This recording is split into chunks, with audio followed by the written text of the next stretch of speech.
First, we need to prepare our assets in Blender.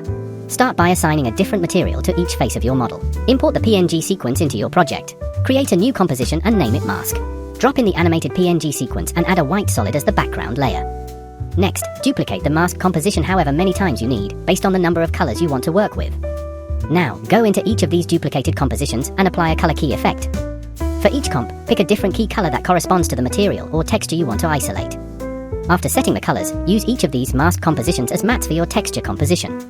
This will allow you to control the different parts of the texture independently. To refine the texture, apply effects like transform, blur, and scatter.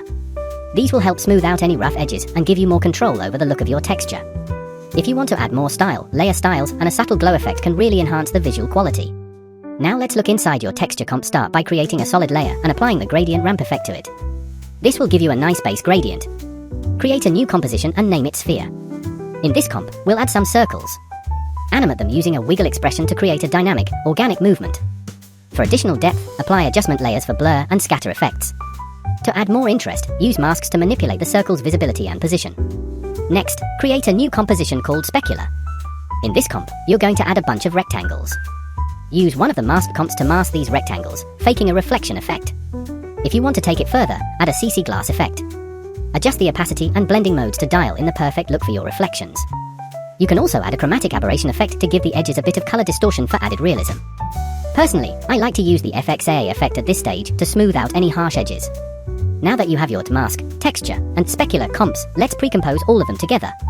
Once that's done, duplicate the pre-comp 3 times, or more, depending on the complexity you want. Add a radial fast blur effect to these duplicates, then scale them up to create a more dramatic, zoomed-in feel.